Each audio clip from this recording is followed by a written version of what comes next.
Last time we read a very beautiful and powerful passage from Nalinida's writings on a vision of the mother. It's this vision which is not just the key of the yoga, but it is going to carry us through the passage, through the long passage, the long journey. For during this journey, there would be many whispers, lures, just like the journey.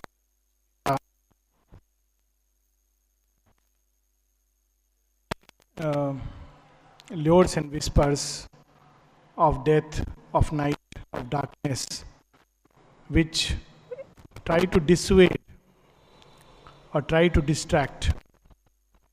So last time, one of the subjects we had just briefly touched upon. Oh, okay.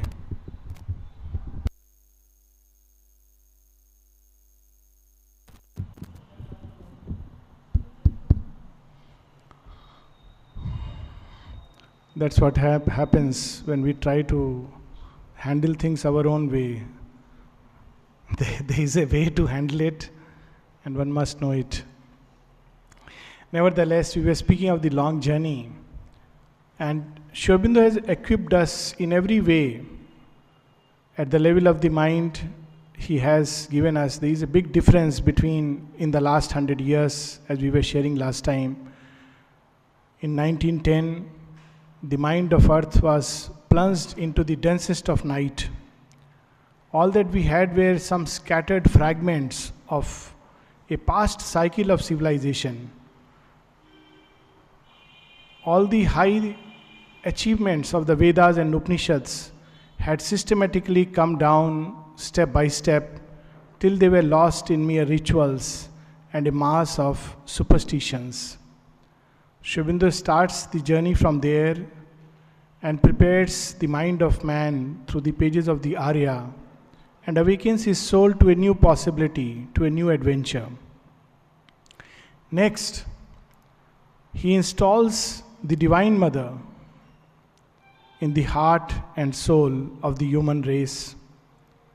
No doubt, there have been, especially in India, the worship of the Divine Mother in many parts. But she has still been, even when we have worshipped her as World Mother, so much above. She would lean down to intervene, but when it came to world action, it was always the Purusha aspect, the masculine aspect that was in the front, and the feminine, the dynamic side was veiled behind. In the parable of Rama's story, we have a very interesting small narrative where Sita has to veil herself many times, because if she would remain with all the glory and the power that she embodied, Ravana could not come near her, let alone kidnap her or carry her to Lanka.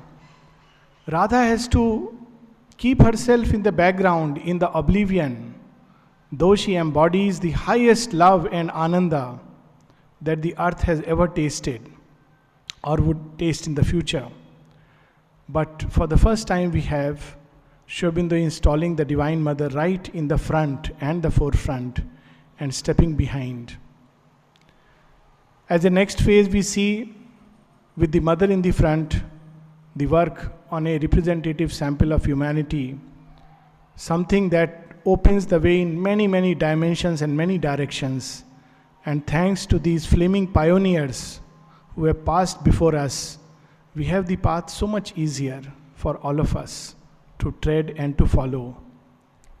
And then even as he steps behind, still further, he places in our hands, in our midst, the divine gift of Savitri, which is there for all of us, for any of us, anywhere, any part of the world, through which we can come in contact with the profoundest heights of yoga and its realization.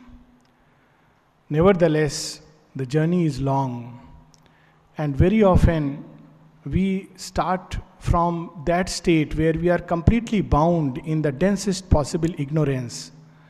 And till that veil is lifted, we cannot imagine the last results of yoga, the last crown of yoga, suddenly dropping into our lap as if a fruit dropping from heaven. That is why Aurobindo cautions us time and again. And last time, one of the things that we were sharing is that whenever there is disease, whenever there is death, often the voice of death whispers, where is that physical immortality? Aurobindo has taken pains to explain to us, to reveal to us. In one of his very interesting short letters, he says, it is the last crown of yoga. And not only that, he says, in itself it's a small thing. It is something not, in fact, he goes on to say that, in fact, if the sadhak was moved by a desire or wish for physical immortality, it means he had a fear and a clinging to life.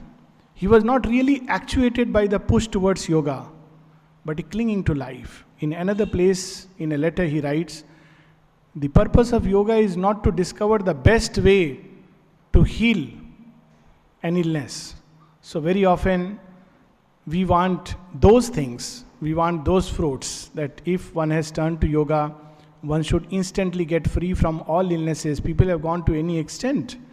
And even at one point of time it was imagined that the very fact that Aurobindo had accepted us, there would be no death. And Aurobindo underlines accepted 3 times. The very fact of taking up yoga means one is free from all kinds of things without making any effort. But Aurobindo makes something very interesting as an observation. He says, maybe it will be so at some time. He says that it's possible, maybe at one point of time it will be, that the very fact the earth would have been ready to take that leap into the future. That's what all through we see that Mother and Aurobindo were attempting. That could there be a smooth transition, a transition which is not painful at all, where humanity just evolves, just like a flower opening to the sun, it evolves into that greater glory. But obviously, as Mother observes much later, that probably we are not yet ready and we have to go through a passage of difficult labor. And it's all right.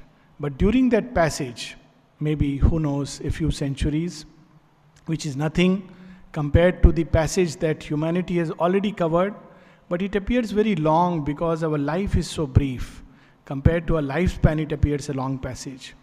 But during that passage, throughout, just like in the story of Kathopanishad, death walks by our side and it whispers, it lures, it distracts, it tempts, it takes us into other lanes and by-lanes. So we will see many things coming up which in the name of New Age, in the name of yoga, will attract man towards many, many by-lanes. And we know how the markets of spirituality, the New Age spirituality is flooded with quite number of gadgets, techniques and methods which promise a quick cure to all human problems. And very often we swing between fear and hope, but often a false hope. Often in our haste to realize the divine as positive, as all love, all ananda, all power, all knowledge, we move from one surface phenomena to other. We get rid of fear, or so we believe, but we tie ourselves to a very false and ignorant hope. We say, yes, we should not be afraid of anything. But next moment, we are running towards this or that thing which promises a quick relief, a quick method. And that also ties us, because in both cases we are tied to the surface. We are told that we should have hatred for none and love everyone. So we begin to love ignorantly. We are told that we should not dislike or be repelled by anything. So we plunge to the other side. We begin to like everything, because after all life is yoga. So this is the human way, swinging from one extreme to another. But Sri Aurobindo would tell us that so long as we are tied to one, the other is right there waiting behind. If we love ignorantly, hatred is just going to follow us. It's just waiting in the shadows. If we have preference or like for something, dislike is only waiting in the corner, which will spring a surprise upon us. All this is the way humanity has moved till now. So what Sri Aurobindo is giving us is something far deeper and far more intrinsic. And that is the first step of this yoga, without which, as the mother would reveal to us, Sri Aurobindo has revealed to us, any talk about things like physical immortality or complete immunity from all problems and everything, or even to judge the ways of the divine by physical phenomena, one would land up in absurd conclusions. Very recently, a well-known leader, let me not name, has died at the age of 96. What does it mean? It means nothing actually. And if one wants to find a meaning, it simply means the earth is not yet a perfect expression of the divine law. All that it means is this much. So if we try to find the divine intention purely from surface events, surface phenomena, then obviously we are going to land up in a very difficult situation. Sri Aurobindo remarks in Savitri, our eyes are glued to an external scene. We only hear the feet of crashing, we only hear the sound of crashing circumstance and wonder at the hidden cause of things. Yet, a foreseeing knowledge could be ours if we could take our spirits stand within and hear the muffled demon's voice. This is the first step. So we have something very interesting, just a few lines from the mother, and then we'll read something very powerful from Sri Aurobindo. The mother says, immortality is a life without beginning or end, without birth or death, which is altogether independent of the body. We are so identified with the body that we believe that if body goes to pieces, well, everything is lost, everything is gone. It is the life of the self with a capital S, the essential being of each individual. And it is not separate from the universal life, from the universal self, what is called in India as Jivatma. It is in fact a personified, individualized expression of the universal self, and has neither beginning nor end, neither life nor death. It exists eternally, and that is what is immortal. But there is some misunderstanding about this word immortality. And this is not something new. It is a misunderstanding which has recurred very frequently. When one speaks of immortality, most people understand it as the indefinite survival of the body. What an inconvenient situation, not only for the person, but we must at least feel little sympathy for the caretakers and everybody else, because immortality in the present imperfection of the body is really, it's like saying we remain immortally, indefinitely in a prison house. It is not a very good predicament to remain ignorant, tied up by the prison with 100 bonds, and then to prolong indefinitely survival in the body. The body can survive indefinitely only if, in the first place, it becomes fully conscious of this immortal self and unites with it, identifies with it to the extent of having the same capacity, the same faculty of constant transformation, which would enable it to follow the universal movement. So the very first step of yoga, because very often we catch the yoga from the wrong end. Immortality of the body, Sri Aurobindo's yoga promises it.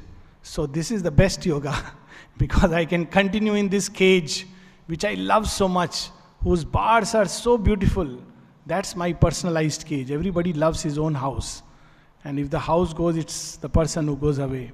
So this is the bond of ignorance with which we are tied, and that must be loosened. This is the first step of yoga. And Sri Aurobindo, as we know, before he even took the first steps towards opening the new tracts of nature, which he speaks of when he came to Pondicherry in 1911, in a letter to Barinda, he says, I have to open large tracts which have so far remained closed. So those tracts, new paths have to be opened up. But before coming here, he had already realized the essential self, the static Brahman, the dynamic Brahman. He had experienced the nirvanic consciousness. He had experienced the cosmic self, so that he could write, all nature is the nursling of my care. I am its struggle and the eternal rest.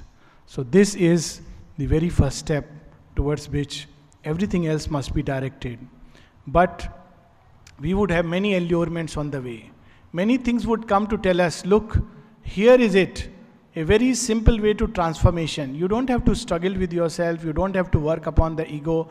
You can carry your desires. And there are 7 laws of success. Let me not put the adjective there.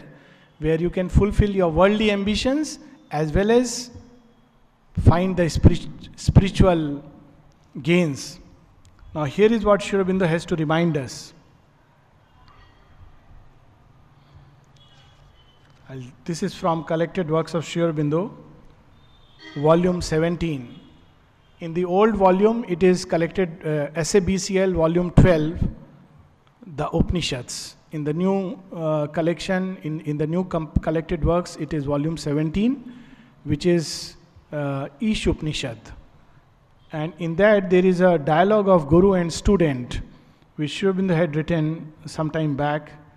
And this passage is on page 143 to 144. It's a very, very powerful passage, a passage for meditation. He is reminding us, distrust all utopias that seek to destroy sin or scrape away part of the soil in which it grows, while preserving intact the very roots of sin. So we have so many remedies, political, social, economic, and all these have their place.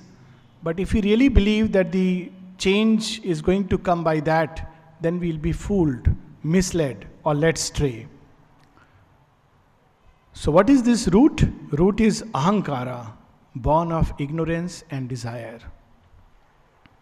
For once ahankara is there, likes and dislike are born, the primal couple of dualities. Liking for what furthers the satisfaction of desire. So often when we form opinions, so it's almost universal that we say such a such person is so good. Why? Because very often the person is satisfied something that I desire for. And so is very bad. Why? Because he doesn't fit into my frame, because he has maybe rebuked me, maybe has been harsh to me, maybe has been critical of me. We fail to notice that in him too, God is speaking. Maybe at this point of time, we need to hear just this critical thing. And when we look back, we may say that he was my best friend because he changed my entire life. Recently, sometimes, these revelations can come to anyone. I was reading a speech delivered by, I think it's Narayan Murthy, Infosys ex-chairman. So he says that one of the events for which I look back and thank God like anything was an event in which in Bulgaria he was, because he was speaking something about the communist government then, he was put behind the bars, suddenly taken, and for 3 days he was left starving and in a small little kind of a prison, and he had no access to any part of the world, and the floor was stone cold. And then he was dragged in that right up to the borders of Turkey, and he was told, we are letting you free just because you come from a friendly country. And he says, before that I was very enthusiastic about communism. I thought this is going to save the world. And whatever remnants were there in my mind, they were dropped after that. And then he says, when I look back, I really thank God That was the time his grace, he doesn't use the word grace came to him that way, but that was the time when he needed just that experience to change him completely, and his life took a new turn altogether. So here Sri Aurobindo is reminding us that so long as we are tied to likes and dislike, there would be problems. And what do we like? What furthers the satisfaction of desire. Dislike for what hinders it. The sense of possession, the sense of loss. As long as we have the sense of possession and we are happy with it, the sense of loss is just waiting round the corner and is going to strike us one day or the other. Attraction, repulsion, charm, repugnance, love, hatred, pity, cruelty, kindness, wrath. So long as we have one of them at the human level, because very often in human evolution we think we must cultivate these virtues and this is the way to get rid of vices. It doesn't work out like that. All the virtues within the human frame, necessary as they are at some stage, but they are not going to solve the problem and the enigma of mankind, because their shadows are lurking behind us. The infinite and eternal procession of the dualities admit but one pair and all the others come tumbling in its wake. Quite reminds us of the pair of Humpty Dumpty and all came tumbling after. Admit one pair and everything else follows. But the man who sees himself in all creatures cannot hate. He shrinks from none. He has neither repulsion nor fear. And then he tells us something very practical to practice. Yonder leper whom all men shun, but shall I shun him? Who know that from this strange disguise the Brahman looks out with smiling eyes? Shall I shun him? Shall I pity him? Shall I fear him? He too is Brahman, wearing this weird disguise. This foeman who comes with a sword to pierce me through the heart, I look beyond the sharp, threatening sword, beyond the scowling brow and the eyes of hate, and I recognize the mask of myself. Thereafter I shall neither fear the sword nor hate the bearer. O myself, who foolishly callest thyself mine enemy, how canst thou be my enemy unless I choose? What a wonderful thing. You may feel that I am your enemy, but I make the final choice. If I decide that you are not my enemy, you are not my enemy. What a powerful remembrance, what a powerful method. If we have to practice, here is a practice of integral yoga. But thou wilt divide me with thy sword, thou wilt slay me, pierce me with bullets, torture me with fire, blow me from the mouth of thy cannon. Me thou canst not pierce, for I am unslayable. This is the first step, even towards doing works with freedom in the world, the stage of Jivan Mukta which Gita gives to mankind. The very first step is to realize this immortal self, without which the next step cannot be taken. I am unslayable, unpierceable, indivisible, unburnable, immovable. Thou canst but tear this dress of me, this food sheath, or multiplied protoplasm which I bear. Sri Aurobindo is literally speaking to us in the language of the technological language which we understand. This is nothing but multiplied protoplasm. This dress which we wear is made up of that. I wear it. I am what I was before. I will not be angry with thee even. For who would trouble himself to be angry with a child? Because in his play or little childish wrath, it has torn the dress. Should one be angry with a child because he has torn the dress? Perhaps I valued the dress and would not so soon have parted with it. I will try then to save it, if I may, and even punish thee without anger, so that thou mayest not tear more dresses. So Sri Aurobindo is putting everything in its perfect place. That yes, it may be necessary sometimes to stay somebody who is tearing the dresses. This doesn't mean complacency. It doesn't mean indifference. It means looking at things and acting from the right inner poise, not from the poise of fear and hope, not from the poise of pity and hatred, but from something much deeper. Perhaps I will try to save it if I may, and even punish thee without anger, so that thou mayest not tear more dresses. But if I cannot, well, it was but a cloth, and another can soon be had from the merchant. Nay, have I not already paid the price and purchased it? What a beautiful. Me wilt thou hang? So he is now telling that who can really slay, who can really hang, who can really destroy? When thou canst shake the sun from heaven, or wrap up the skies like a garment, then shall power be given thee to hang me. One is reminded of a small little episode in the Mahabharata. When Krishna goes to the court of Duryodhana and tells him, look, I am not interested in fighting, just 5 little villages, so that I can establish a kingdom of heaven with the Pandavas. I don't need all your kingdom. So Duryodhana denies. He says, just get away, I am not interested in all this. You are speaking these words because you know you really cannot win me. Well, at the end of the whole narrative, Duryodhana gets increasingly angry and he says, I know you know many tricks. I am going to bind you now. And he orders to hold him and make him captive. And that's the time Krishna speaks. He says, you want to bind me? Okay. Get a rope that can tie the whole universe. If you really have such a rope.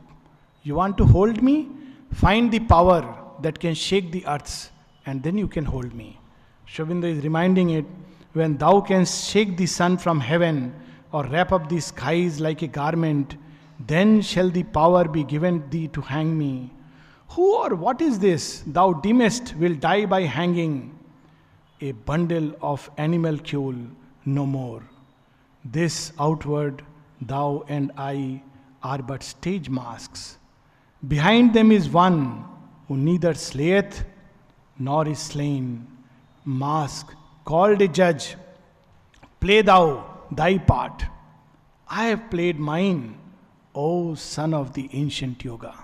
What a beautiful way to look at life. That we play our part to its fullest. It's very interesting that, again, in the Mahabharata war, someone wonders that Bhishma knew everything. He was a jnani. He even knew that Krishna is an avatar, one of the few persons. Why did he play that part? And he says he knew the part he has to play. It was perfectly fine in the fitness of things. And one can well understand that if he would not have played the part he played, the entire Kuru clan would not have gathered together, and all who had to be destroyed would not have come face to face in the great battle. So, to play that part, but remaining steadfast, rooted within. O son of the ancient yoga, realize thyself in all things. Fear nothing, loathe nothing, dread none, hate none, but do thy part with strength and courage. So shalt thou be what thou truly art.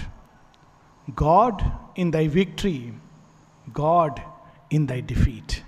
It's a very beautiful little poem of Aurobindo where he says, even in rags I am God. Fallen, I am divine. Who can take away that divinity?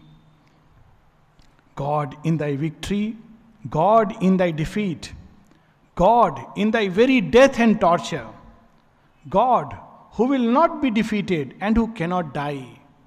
Shall God fear any? Shall he despair? Shall he tremble and shake? Nay, it is the insects that form thy body and brain which shake and tremble. Thou within them sittest, looking with calm eyes at their pain and terror. For they are but shadows that dreams of themselves as a reality. Realize the self in all creatures. This is the foundation of yoga. In Aurobindo has spoken of Ish Upanishad as the foundation for divine life. And there one of the key realizations that he speaks of is to realize the self in all beings. He who realizes the self, oneself in all beings, is freed from all delusion.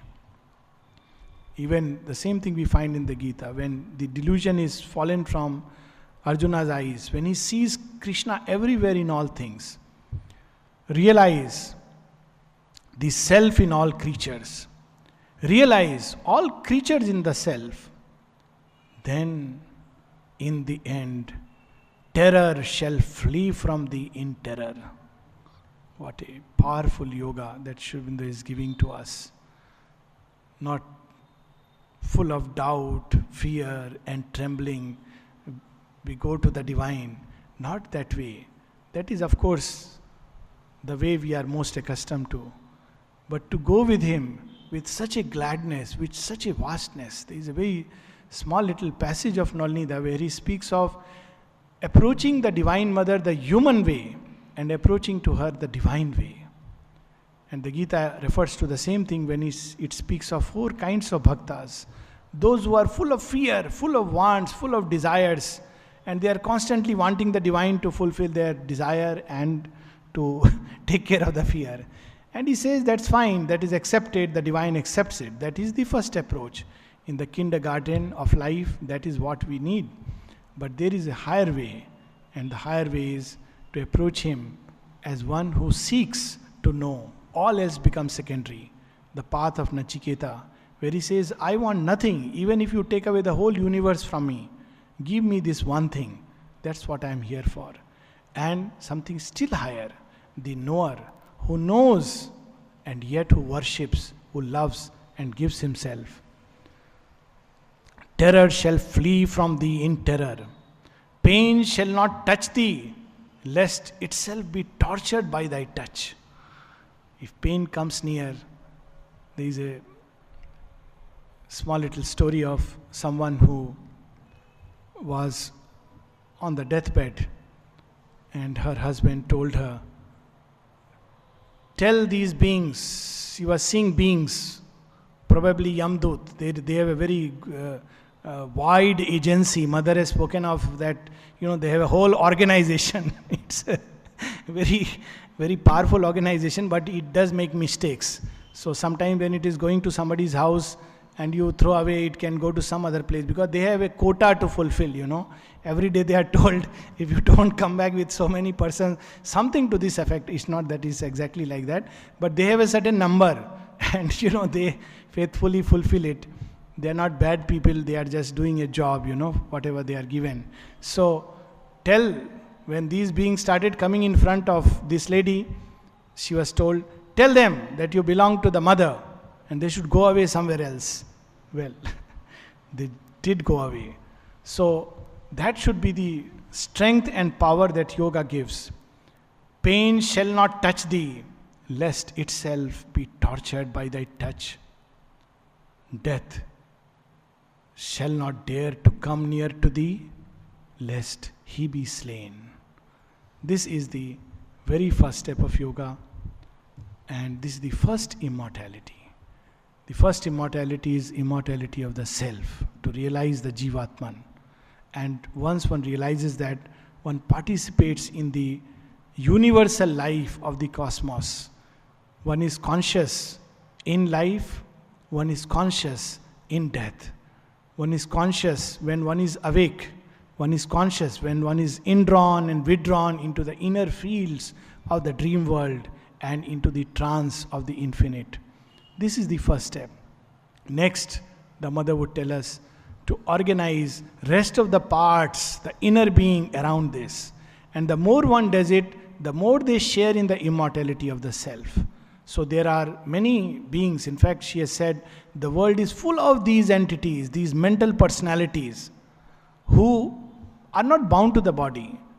And they can become immortal. So much so that when a new body comes, they just pop into it. They just wait. The soul has gone, they are waiting for it to return. So when it returns, they see, fine, here I am, so that whole mental personality goes and attaches itself. There is a very, we know so many, people who left the body, and one of them, mother says, his higher intellect has gone and united with Sri Aurobindo. And to someone else he says, he is united with me, but he has deliberately wanted his vital to remain in contact with the earth atmosphere so that he can help others, those who want to follow the path of yoga. What possibilities there are, endless possibilities. So there can be an immortality. The first immortality, the fundamental, is the immortality of the self. The second, which follows as a consequence, are the immortalities of the different parts of our being. In fact, Sri Aurobindo says in one of his letters, why cannot immortality, like supramentalization, happen in parts? There is a mental immortality, there is a vital immortality, and as its crown, there is the last step of yoga, the physical immortality. So we don't have to start from the last end, because that would be an impractical impossibility. One day it will be so, when everything else is prepared and ready, when the lunch is ready, and all that we have to do is to just wash our hands and sit on the table and have the lunch. But till then, the vegetables have to be plucked from the garden, probably they have to be sown, nurtured, one has to wait for the right season, they have to be taken and handed over to the Divine Mother, who will make a nice lunch for all of us, or probably she has already made it, but waiting for us to be ready for it. We'll pause here and continue the journey next week.